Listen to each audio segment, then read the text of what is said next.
Projekt Na prostem se z letošnjim letom zaključuje. Zelo smo ponosni na to, da smo ga tako lepo izpeljali, vsaj po naših ocenah zelo uspešno. Namreč nismo bile vse organizacije, še posebej ne Beletrina, tukaj domače na področju odprtokodnih programov in storitev.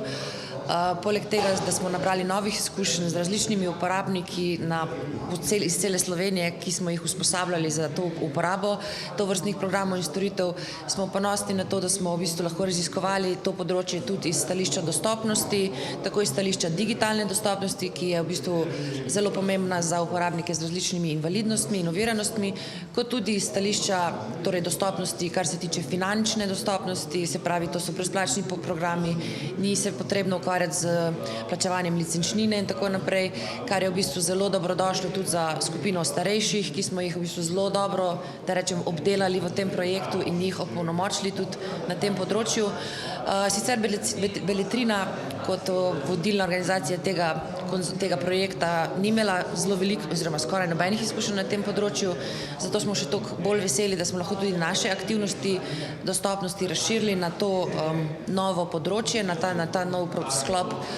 zelo uporabnih storitev in programov, ki dejansko se razvijajo iz skupnosti za skupnost, in to je tudi en princip, ki je zelo močen v digitalni dostopnosti, se pravi, da vedno uporabniki so tisti, ki dejansko lahko povejo, kaj je najbolj koristno, najbolj prijazno, in tudi mislim, da odprtokodna skupnost zagotovo deluje tudi na tem področju. S tem projektom si bomo pač tudi naprej prizadevali približevati in delati te programe in storitve čim bolj dostopne, da tako rečem, v kateremkoli smislu te besede. Tako da smo z veseljem zremo v prihodnost, kar se tega tiče. Hvala. Glede na povedano na današnji novinarski konferenci, mislim, da je osnovno sporočilo, vsaj zame osebno, to,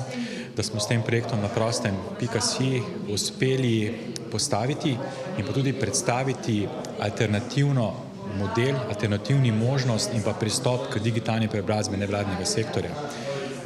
Ta pristop izhaja iz odprtokodne programske opreme,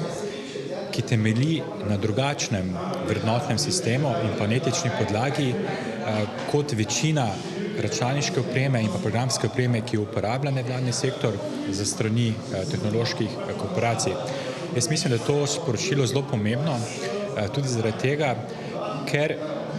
je način uporabe računalniške opreme v čim večji meri skladen z poslanstvom in pa vrednotami nevladnega sektorja. In tukaj vidim zelo močno prevzemanje odprtokodnih vrednot z vrednotami nevladnega sektorja. In za prihodnje se mi zdi zelo pomembno, da če želi nevladni sektor ohranjati svojo kredibilnost, svoje poslanstvo, zaradi česar dejansko ostaja, mora tudi samo kritično premisliti, katere računalniške programe in tehnologijo uporablja in ali mu ta tehnologija omogoča suvereno in pa nevtralno delovanje od različnih interesnih vplivov in pa interesov. Jaz verjamem, da bo nevladni sektor vzel to sporočilo resno, ga premislil in da bo na neki točki prišlo do oplajanja različnih modelov digitalne preobrazbe nevladnega sektorja, v katerem bo pomembno vlogo igrala tudi odprtokodna programska oprema. Projekt smo zastavili pilotne narave, saj smo s tem testirali, kakšen je sprejem odprtokodnih rešitev v nevladnem sektorju. Sedaj z končnim financiranjem MJU-ja bomo šli v drugo fazo projekta, to je ustanovitev zadruge, ki bo prevzela aktivnosti projekta, torej nadaljevala z promocijo odprtokodnih rešitev, z izobraževanjem in tudi ponudila nove rešitve, kot so software as a service.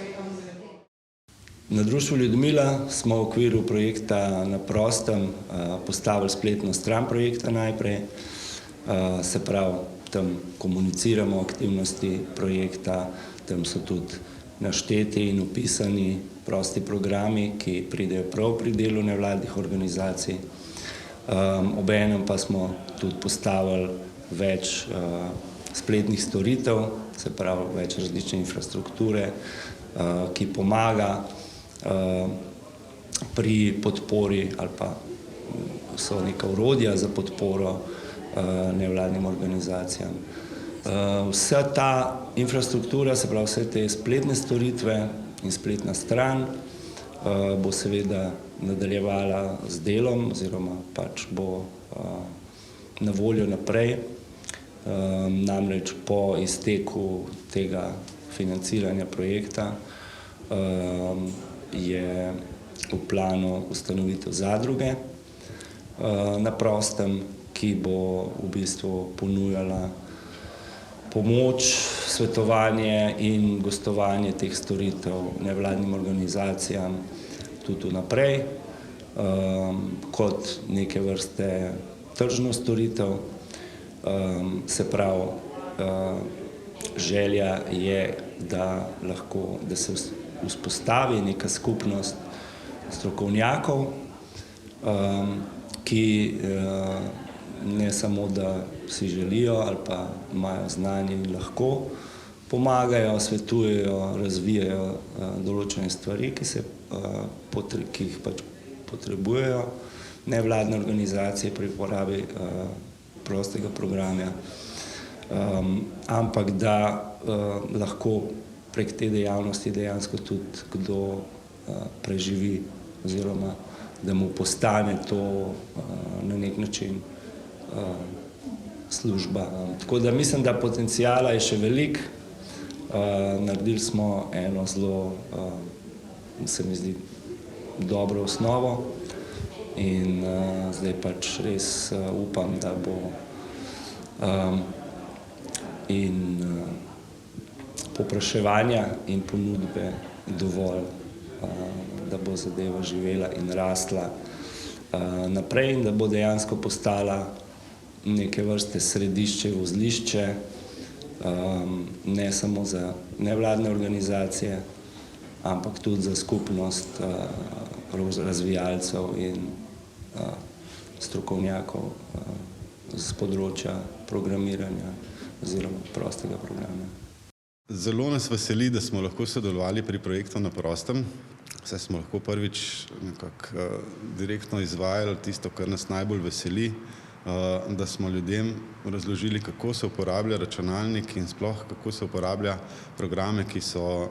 odprtokodni in sam operacijski sistem, ki nekako ščiti uporabnika v smislu zasebnosti in varnosti pred škodljivo kodo.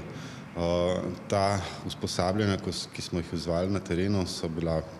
v precejšnji meri sprejeta z navdušenjem in ljudje so videli, kakšna je razlika med nekimi plačljivimi programi pa brezplačnimi.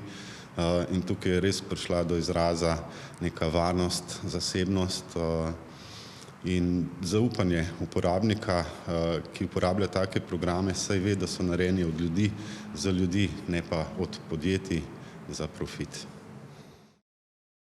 Ja, tem projektom Na prostem je zelo zanimiv oziroma me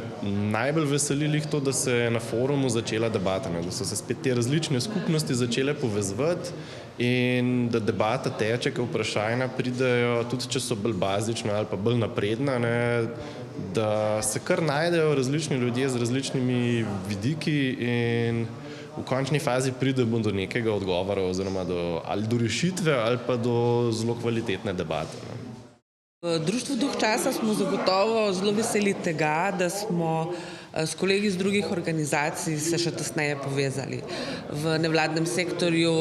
ali je profesionalno na projektih, ali smo prostovoljci, vedno zmanjka časa za to, da si med sabo izmenjuješ pravzaprav izkušnje, informacije, se pravi znanje in tudi dobro voljo in neko upanje in neko optimizem za naprej. Kar se pa tiče prav nas, kot Društva Duh časa, smo si pa res v tem več kot desetletju, odkar podarjamo obnovljeno, rabljeno računalniško opremo, ki je seveda opremljena z odprtokodnimi programi, želeli imeti ta čas pa prostor, da bi prejemnikom pokazali, kako računalnik dela. Nekaj več kot samo v nekih obdobjih je ta čas bil, ali pa je, da se računalnik odpre, ko ga posameznik prejme, da mečken vidi, preden pride domov, ko je sama. Zmeraj smo si želeli, da bi lahko predstavljali in nam je bila ta izkušnja s temi usposabljanji zdaj res zelo veliko pomeni v tem razmišljanju, kako naprej iz tega stališča. Tako da je bilo naporno, časovno, tudi fizično, je bilo treba premikati toliko računalnikov v enem dnevu, ampak mislim, da se nam kar nekako zdaj, ko smo v bistvu z našim paketom usposabljanj zaključili, ker čutimo neko potrebo ponarediti prostor za še. Ne vemo sicer še, kako bomo to naredili in kdaj in kakšne bodo te prilike, ampak sem prepričana, da bomo našli neko pot za. Ja, projekt, z eno besedo naporno, a hkrati poučno. Mogoče mi, ki nismo stari mački v odprtokodni skupnosti, ki smo se, ne vem, mogoče to za nekje samo slišali, pa smo se zdaj bolj podrobno prvič srečali s tem, smo se v okviru tega projekta tudi zelo veliko naučili. Je pa tako, da se mi zdi, ko pogledam na zadnje 2 leti nazaj, je bilo vloženo veliko truda, dela, tudi veliko usklajevanj med partnerji, ampak res upam in si želim, sploh zdaj, ker vem, koliko je to pomembna stvar, da bi to živelo tudi naprej, da se odprtokodna skupnost v Sloveniji bolj poveže in da mogoče res naredimo ta obrat v miselnosti, kakšno prihodnost, kakšno digitalizacijo si želimo, ker če pogledamo, vidimo, da korporacije, ki nam trenutno nudijo neke storitve, so konstantno prepletene z nekimi aferami, vemo, da nismo varni na spletu, težave so z zasebnostjo, tako da odprta koda je dejansko odgovor na to.